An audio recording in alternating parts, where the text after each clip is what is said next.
L'automobile restera le grand phénomène de l'après-guerre. Des milliers, des millions de véhicules de toutes marques sillonnent les routes du monde entier. Le trafic routier augmente tous les ans. De cette croissance logique et en accord avec le siècle, découle le phénomène irréversible de l'accident. Avec le progrès, on a tenté de limiter les risques que courent les passagers d'une voiture. La structure du véhicule a évolué, ses organes principaux ont été améliorés, freinage, pneumatique, éclairage. Reste le facteur humain. On a donné à l'homme le moyen d'accroître sa sécurité. On lui a donné depuis quelques années les moyens de se mieux défendre, de réduire les risques qu'il court et que courent les passagers qu'il transporte. Parmi ces moyens, la ceinture de sécurité. Le docteur Gogler de l'université allemande d'Heidelberg a présenté sous une forme particulièrement suggestive les parties du corps les plus atteintes et les plus exposées dans un accident de voiture. Comme on le voit, la tête avec 81% et le thorax avec 25,5% sont les parties du corps humain les plus vulnérables. Il faut donc protéger l'homme. Il y a 7 ou 8 ans, des médecins lillois s'étaient penchés sur le problème de la prévention des blessures dans les accidents de la route. Docteur Sueur, quelles sont les raisons qui vous ont amené à tourner ce film La place du mort? C'est en 1964, le docteur Bugnock a fait une thèse de doctorat en médecine sur les accidents automobiles et par là même leur prévention par la ceinture de sécurité. Cette thèse avait été dirigée par le professeur Pierre Muller, qui est le directeur de l'Institut de médecine légale et sociale de Lille. Et cette thèse a eu énormément de succès auprès des gens qui s'intéressaient à la sécurité routière. Donc nous avons pensé pouvoir faire mieux qu'une thèse et nous avons fait un film qui était surtout un film scientifique, un film didactique, un film de démonstration et non pas un film d'horreur, de sang où l'on voit des gens abîmés dans des accidents automobiles, loin de là. Ce film, nous l'avons fait grâce au CRS, grâce à la gendarmerie nationale qui, à chaque accident dans la banlieue de Lille, nous prévenait et nous permettait d'aller constater sur place les causes des blessures et les causes des décès des gens accidentés. Avec ces documents que nous avons répertoriés, nous avons pu en tirer des conclusions sur la façon dont ces gens s'étaient tués ou blessés et nous avons pu aussi, par d'autres documents américains, par les publications sur les accidents, recréer l'atmosphère, recréer exactement les procédés de prévention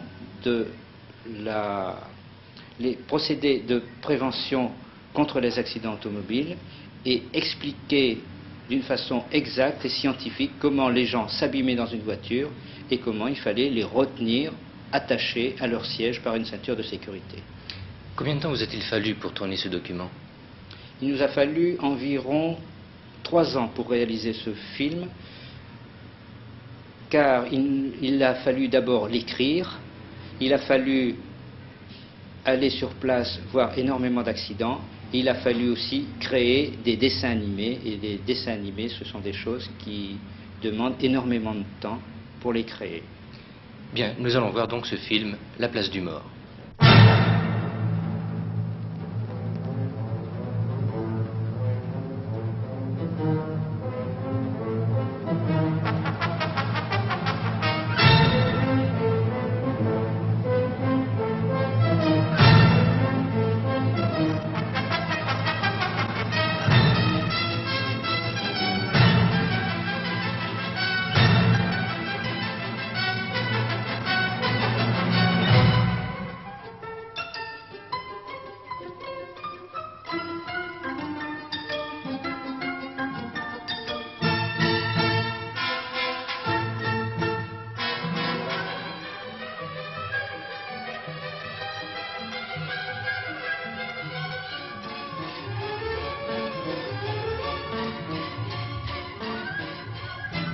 La circulation routière augmente constamment, et avec elle le nombre d'accidents. En France, en l'espace d'1 an, on a enregistré 5 millions d'accidents, 200 000 blessés, plus de 10 000 tués. C'est-à-dire que l'on compte en moyenne 1 tué et 22 blessés toutes les heures sur les routes de France.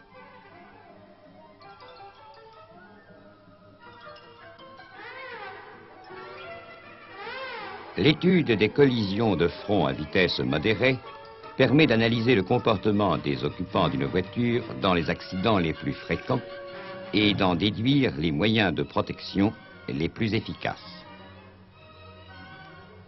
Une expérience simple le met en évidence. Un œuf est installé sur le siège d'une voiture miniature. On lance sur un mur. L'œuf quitte le siège et vient s'écraser contre l'obstacle.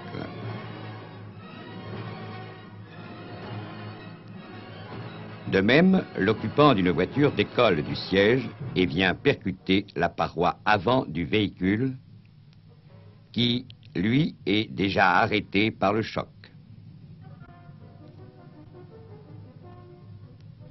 Tout se passe comme si l'occupant était projeté seul, sans véhicule, contre l'obstacle. La violence du choc peut alors être comparée à celle d'une chute libre.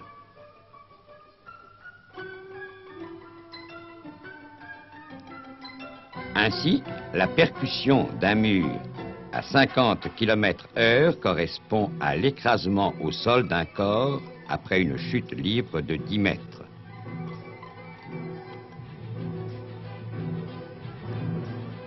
Une percussion à 80 km/h, la vitesse la plus fréquente, correspond à une chute libre de 28 mètres.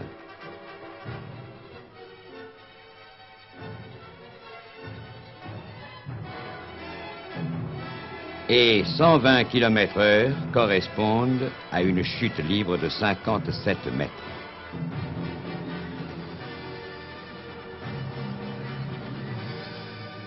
La fréquence des lésions n'est pas la même selon la place occupée dans la voiture. Les statistiques montrent qu'il y a 2 fois plus de blessés chez le passager que chez le conducteur, et 3 fois plus de tués. C'est pourquoi la place du passager avant est appelée la place du mort.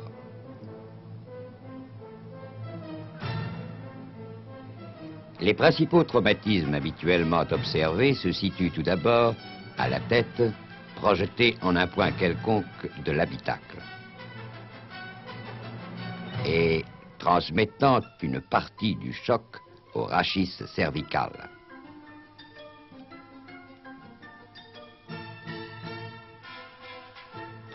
Les points de contact sont le plus souvent le pare-brise et son encadrement, le rétroviseur, un montant latéral ou le tableau de bord. De la même façon, les genoux percutent le tableau de bord. Et le choc se transmet le long du fémur jusqu'aux hanches.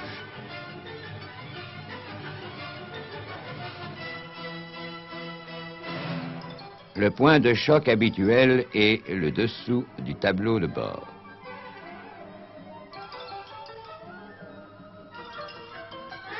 Chez le conducteur, la colonne de direction peut provoquer un enfoncement thoracique par projection sur le centre du volant.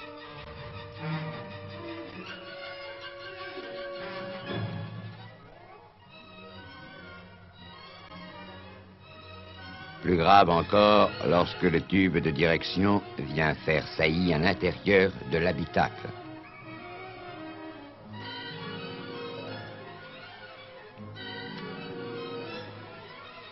Il faut donc éviter la projection en avant responsable de ces lésions.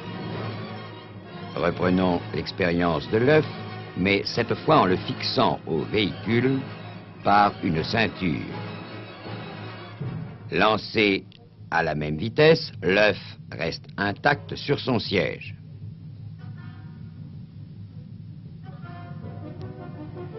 L'une des premières ceintures utilisées pour l'automobile a été la bandoulière. Ce type de ceinture est malheureusement insuffisant car il n'immobilise pas le corps qui peut, lors d'un accident, glisser sous la ceinture.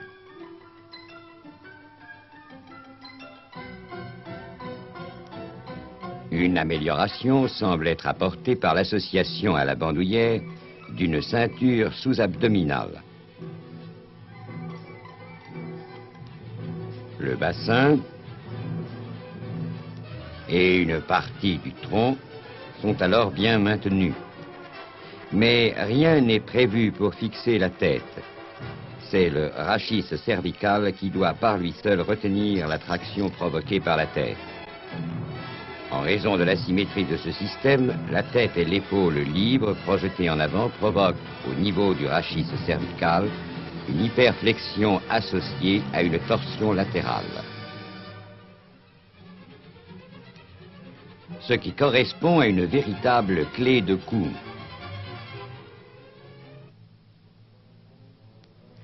Interdite en judo en raison des risques de fracture du rachis cervical. Le menton se dérobe latéralement et ne limite plus la flexion du rachis cervical.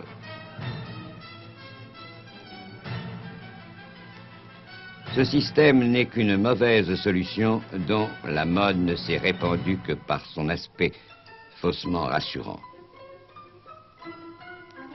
Le nouveau problème à résoudre est donc la protection du rachis cervical. Il est formé de petites vertèbres dont les corps fragiles et peu résistants ont pour rôle de supporter la masse importante de la tête dans toutes ses fonctions naturelles.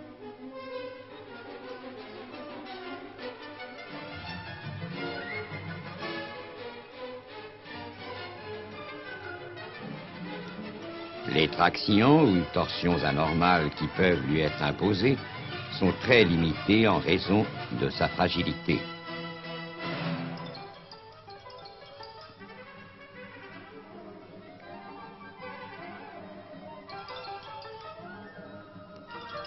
Depuis longtemps, l'aviation militaire a résolu le problème de la ceinture de sécurité.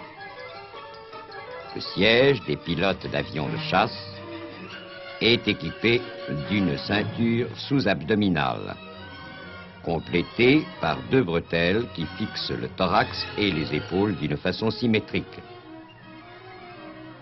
En cas d'arrêt brutal, la tête projetée en hyperflexion sans rotation est bloquée par le menton sur la poitrine.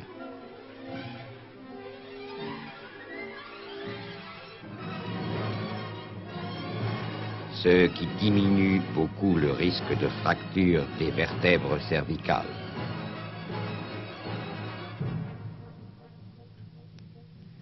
Ces bretelles sont solidement fixées en arrière à la hauteur des épaules. Elles résistent à une traction de 900 kg. C'est une bonne ceinture pour le conducteur, à condition qu'une fixation aussi solide soit possible, car elle lui évite de basculer sur son volant lorsque celui-ci est dangereux. Ce type de ceinture est tout indiqué pour les passagers arrière, car une fixation solide ne pose pas là de problème particulier.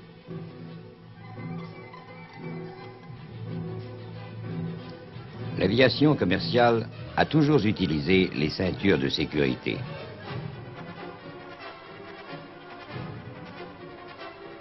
La longue expérience des compagnies aériennes, soucieuses du confort et de la sécurité, leur a fait adopter définitivement la ceinture sous-abdominale.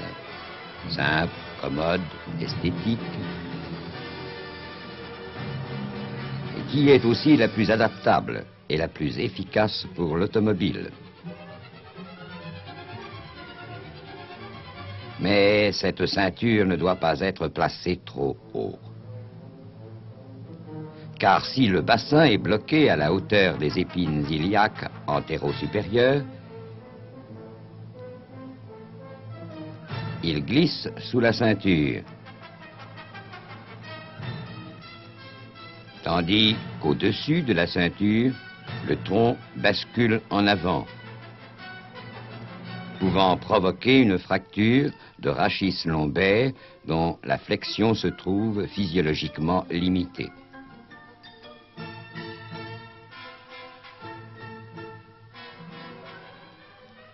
La bonne position de la ceinture est sous-abdominale, recouvrant à plat le haut des cuisses.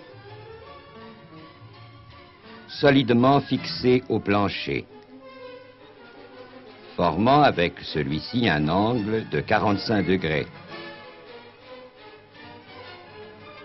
Ainsi placée, la ceinture sous-abdominale permet au tronc et au bassin de basculer en avant, autour de l'articulation coxo-fémorale. L'occupant effectue alors un salut vers l'avant.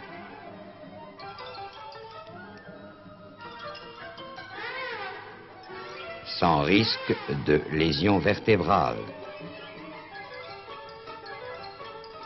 La trajectoire obligatoire de la tête est donc connue d'avance, ainsi que son point de choc sur le tableau de bord. Ceci permet de prévoir le rembourrage de ce point avec une importante épaisseur de matière amortissante absorbant le choc sans rebond, et qui reçoit la tête et les épaules en préservant parfaitement le rachis cervical.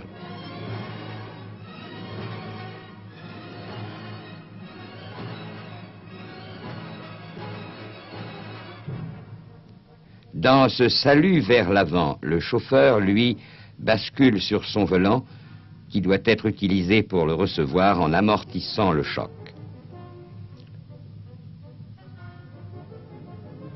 Pour cela, le centre du volant est formé d'un large tampon rembourré. Sous une poussée inhabituelle, le volant télescopique s'enfonce dans le tableau de bord, lui-même rembourré.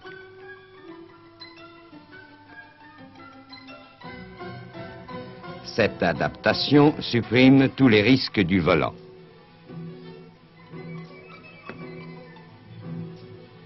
Pour les occupants d'une voiture, la violence du choc varie d'une part avec l'objet percuté.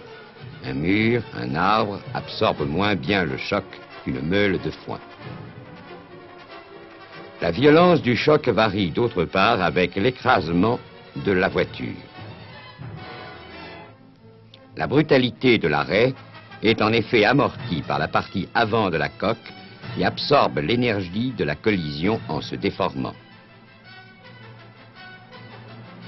L'arrêt de l'habitacle n'est pas instantané, mais correspond à une sorte de freinage brutal. Malheureusement, si l'occupant n'est pas attaché, il vient s'écraser sur l'avant du véhicule,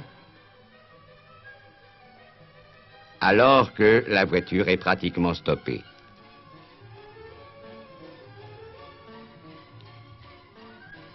Tandis que grâce à la ceinture qui le retient, il absorbe entièrement ce freinage brutal. À cet amortissement, la ceinture ajoute encore le sien par sa légère extensibilité.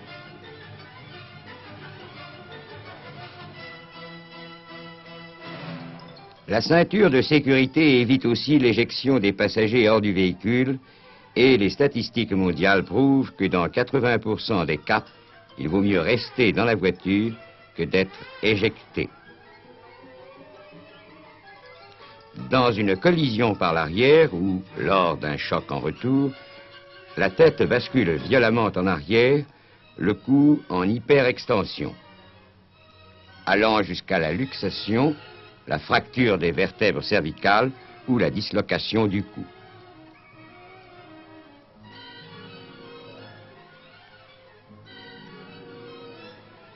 Ici encore, le rachis cervical est le plus menacé.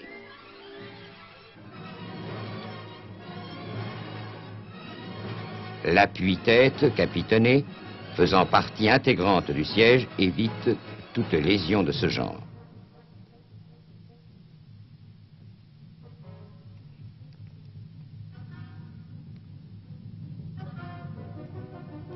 Le problème de la protection dans les accidents est donc celui de l'aménagement de la voiture. La solution idéale est réalisée par la ceinture sous-abdominale, un éloignement maximum du pare-brise,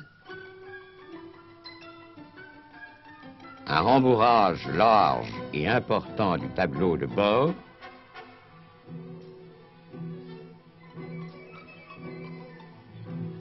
un volant télescopique bien rembourré pour le conducteur,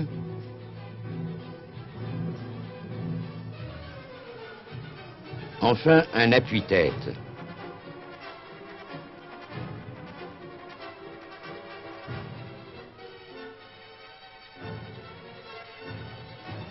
La protection, quelle qu'elle soit, peut s'avérer insuffisante dans les collisions à grande vitesse ou dans les accidents complexes.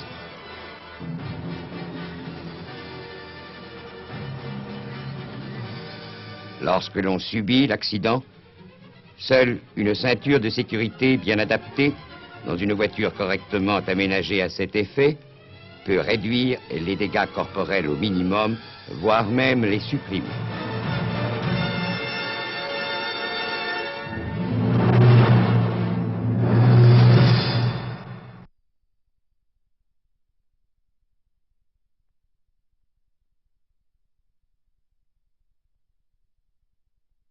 Bien, docteur, ce document est bien sûr très intéressant, seulement je note quand même une omission dans ce film. Vous parlez des grandes personnes attachées, mais vous ne parlez pas des enfants attachés dans une voiture.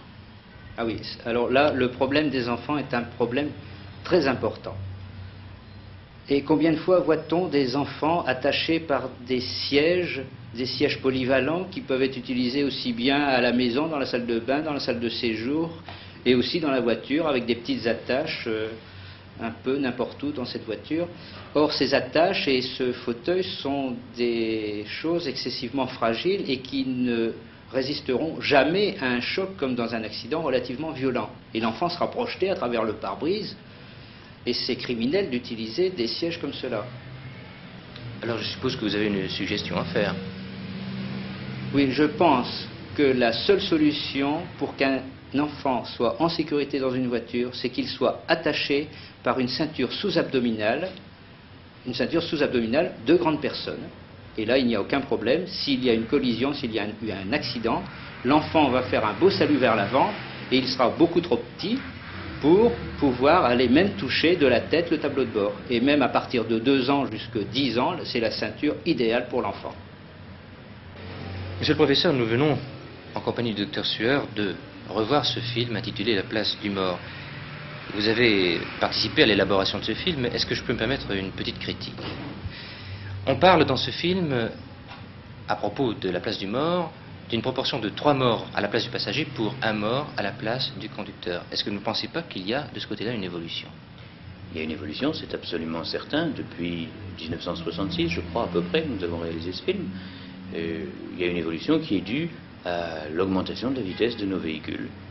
Et cette augmentation de la vitesse a eu comme, parmi ses conséquences, la conséquence d'entraîner l'égalisation des chances de mort entre les 2 passagers avant, entre le conducteur et le passager avant droit, ce qui fait qu'on ne peut plus parler maintenant de la place du mort, il faudrait parler des places du mort. Il y a également un autre phénomène qui est intervenu, c'est que maintenant on a autant d'accidents en ville que sur la route. Oui, je ne sais pas s'il y a autant d'accidents en ville que sur la route, il faudrait faire des statistiques, mais il y a en tout cas à ce propos-là une observation qu'on peut faire, c'est qu'en 1966, nous n'avions pas, ou très peu, de décès dans les accidents de circulation en ville, alors qu'aujourd'hui, les accidents de circulation, même en ville, amènent des décès très fréquemment. Est-ce qu'on peut parler de votre expérience?